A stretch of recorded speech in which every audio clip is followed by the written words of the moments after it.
বসুন্ধরা কিংসের সিদ্ধান্তে গ্যারাকলে পড়েছে বাফুফে। সেপ্টেম্বরে ফিফা উইন্ডোতে কিংসের ফুটবলারদের পাওয়া না পাওয়া নিয়ে তৈরি হয়েছে জটিলতা।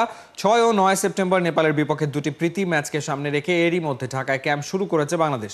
হাভিয়ার কাবরেরার নেতৃত্বে অনুশীলন করছে মাত্র 12 জন ফুটবলার। অনুপস্থিত কিংসের 10 ফুটবলার। প্রাক মৌসুম প্রস্তুতি ও চোটের ঝুঁকির কারণে খেলোয়াড়দের ছাড়তে নারাজ ক্লাবটি। এ নিয়ে রবিবার জরুরি মিটিংয়ে বসে জাতীয় টিমস কমিটি।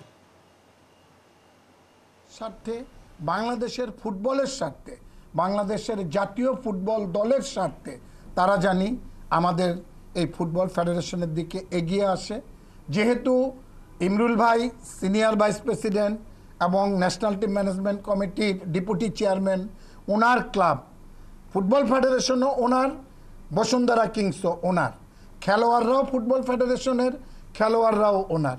সেই ক্ষেত্রে আমরা আজকে একটা চিঠি দিব, অনুরোধ করব তাদেরকে যত সম্ভব, যত তাড়াতাড়ি সম্ভব তারা জানি তাদের খেলোয়াড়দেরকে আমাদের প্র্যাকটিসে জয়েন করানো হয়। চিঠিতে যদি তারা সাড়া না দেয় সেই ক্ষেত্রে আবার আমরা ইমার্জেন্সি মিটিং কল করবো। ইমার্জেন্সি মিটিং কল করে ফিফার রুলস অনুযায়ী যেটা আছে আমরা সেদিকেই আগাবো।